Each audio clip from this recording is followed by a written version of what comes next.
Durante a narrativa deste capítulo, João Batista já havia sido morto.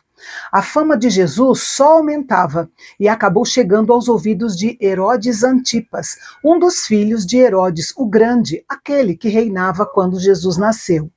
Ele governava a Galiléia e, portanto, ouviu falar muito sobre Jesus e chegou a comentar que Jesus era o João Batista que havia ressuscitado dos mortos. Embora isso possa parecer irracional, a culpa e a superstição de Herodes o levaram a esse medo. Mas o que levou João Batista à morte? Bem, tudo começou quando Herodes Antipas, que governava a Galiléia, foi visitar seu irmão Herodes Filipe em Roma. Durante essa visita, ele seduziu e raptou Herodias, esposa do seu irmão. Ao voltar para casa, se divorciou ilegalmente da própria esposa e casou-se com a cunhada. João Batista repreendeu Herodes por esse pecado severamente e em público, e tudo indica que ele o repreendeu várias vezes sobre o mesmo pecado. Para vingar-se, Herodes mandou prender João Batista nas masmorras da fortaleza de Maqueronte, nas montanhas perto do Mar Morto. Contudo, ele não o matou imediatamente porque temia o povo, que reconhecia João como um profeta. Herodias tinha uma filha do seu casamento com Herodes Filipe, chamada Salomé, segundo nos informa o historiador Flávio Joséfo. Na comemoração do aniversário de Herodes, Salomé, filha de Herodias, se apresentou dançando. Sua apresentação agradou tanto a Herodes que ele prometeu dar a ela qualquer coisa que ela pedisse. Induzida por sua mãe, ela pediu a cabeça de João Batista num prato. Herodes ficou triste, mas, por causa do juramento que tinha feito e de todos os que estavam ali com ele, ordenou a morte de João. Note que Herodes fez algo que sabia ser errado, porque não queria contrariar sua esposa nem perder o prestígio dos seus amigos. Tudo indica que a cabeça de João Batista foi trazida em um prato ao salão do banquete diante dos convidados e entregue à moça que o entregou à sua mãe. Os discípulos de João honraram sua vida e sua memória da melhor maneira possível. Levaram seu corpo, o sepultaram e depois foram avisar Jesus. Herodes e Herodias tiveram um fim terrível e vergonhoso. Acabaram exilados na Gália, atual França, e o historiador Flávio Joséfo registrou que eles perderam todo o poder e riqueza e morreram no exílio, vivendo em desgraça e na obscuridade. Quando Jesus soube da morte trágica de João Batista, retirou-se num barco para um lugar deserto, mas as multidões o seguiram a pé. Quando ele desembarcou, olhou para aquelas multidões e teve compaixão delas. Como nós já vimos, a palavra original para compaixão significa que todo o ser de Jesus foi comovido até o âmago, e isso o motivou a curar os seus enfermos. Os versículos 15 e 16, em essência, preparam o cenário para o milagre que está prestes a acontecer. O problema era grande, o lugar era deserto, estava ficando tarde e ali havia milhares de pessoas famintas. A solução mais viável seria mandá-los embora. Mas Jesus não concordou, pelo contrário, ele desafiou tanto a compaixão quanto a fé dos discípulos.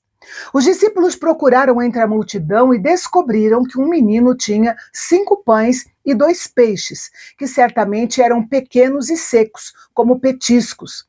Note que, ao que parece, os discípulos não tinham comida nem para si mesmos. Jesus pediu que trouxessem aqueles pães e peixes para ele e ordenassem que a multidão se sentasse na grama.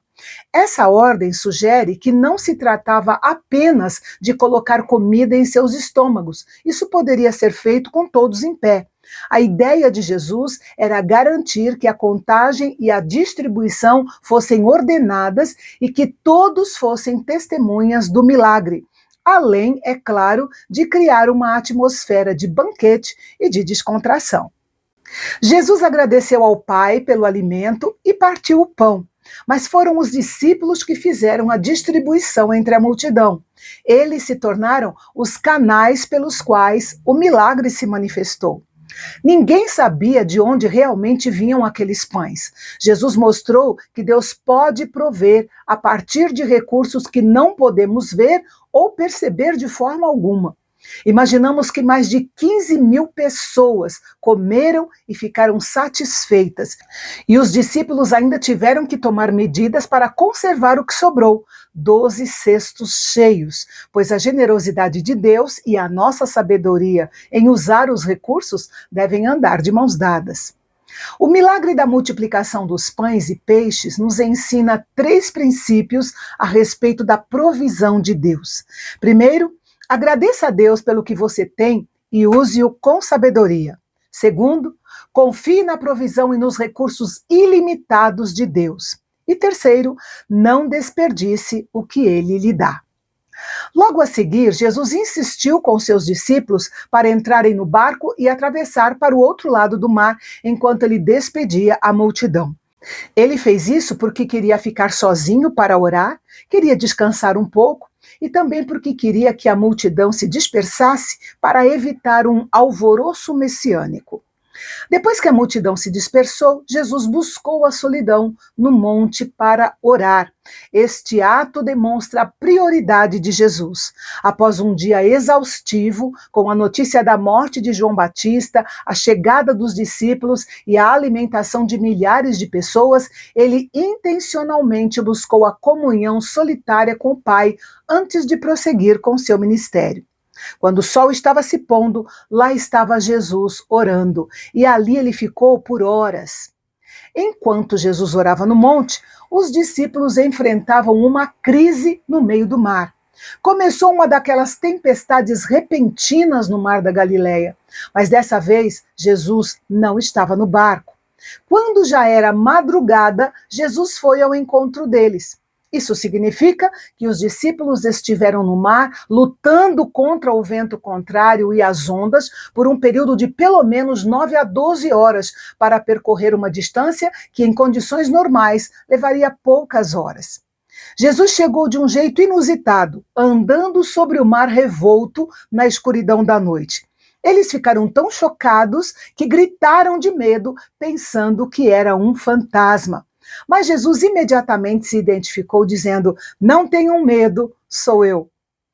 Pedro, impetuoso como sempre, testou a identidade de Jesus. Note que ele não pediu para ser salvo da tempestade, mas para participar do poder de Jesus. Ele também queria andar sobre aquele mar revolto. Nós não sabemos o que levou Pedro a fazer esse pedido, mas a sua fé em Jesus era notável. Ele respondeu ao convite de Jesus, saiu do barco e começou a andar sobre as águas. Este foi um momento de fé e milagre pessoal sem paralelo entre os discípulos. O problema surgiu quando Pedro reparou no vento e no poder das ondas ao seu redor e tirou os olhos de Jesus. O medo substituiu a fé e ele começou a afundar. Mas Pedro sabia a quem recorrer em momentos de crise. Ele clamou por Jesus e ele estendeu a mão para resgatá-lo. Um resgate instantâneo e misericordioso, mostrando que Jesus está sempre pronto para salvar aqueles que se afogam na dúvida. Pedro demonstrou uma fé notável ao fazer o pedido e sair do barco. O fato de ele ter conseguido andar sobre as águas, mesmo que por alguns passos, prova que ele não era um homem sem fé. Mas ele duvidou enquanto estava vivendo o milagre. Ao segurar a mão de Pedro, Jesus perguntou: "Homem de pequena fé, por que você duvidou?" O termo homem de pequena fé indica que a fé de Pedro era fraca ou instável, mas ele não era um homem sem fé. Ele foi repreendido por Jesus porque, ao sair do barco, desviou seu foco. Ele reparou no vento. A pergunta "por que duvidaste?" foi e ainda hoje é uma crítica à falha em sustentar a fé diante da crise. Assim que Pedro e Jesus entraram no barco, o vento se acalmou, demonstrando o poder de Jesus sobre a natureza. Os discípulos passaram rapidamente do medo da tempestade à adoração a Jesus. Essa foi uma reação lógica, um reconhecimento claro e aberto de que Jesus é o Filho de Deus. Depois de uma noite turbulenta, sem dormir, eles chegaram à região de Genezaré, ao sul de Cafarnaum. A chegada a esta região marcou a retomada do ministério de ensino e cura de Jesus em um novo local. Esses versículos demonstram a grande fama de Jesus e a fé simples, mas poderosa das pessoas comuns. Assim que elas reconheceram Jesus, agiram rapidamente, espalhando a notícia da sua presença por toda a região. O resultado foi uma onda de pessoas trazendo doentes de toda parte, pois a principal motivação das massas ao buscar Jesus era a cura física. As pessoas pediam para tocar pelo menos na borda do seu manto, o que refletia uma fé poderosa na cura. Já os grupos mais rigorosos, como os fariseus, por exemplo, consideravam uma abominação o contato físico com a multidão por causa do risco de contrair alguma impureza cerimonial. Mas com Jesus era diferente. O capítulo termina com uma demonstração inegável do poder de cura de Jesus, disponível a todos os que se aproximavam dele com fé. Enquanto isso, um grupo de fariseus e mestres da lei saíam de Jerusalém para ir até a Galiléia, num trajeto de aproximadamente 120 a 180 quilômetros, dependendo da rota, para perguntar para Jesus por que os discípulos dele não lavavam as mãos para comer. Inacreditável, não é? Esse e outros assuntos você confere comigo amanhã, aqui no Canal Bendito, o canal de Fala Fácil, onde a teologia é para todos.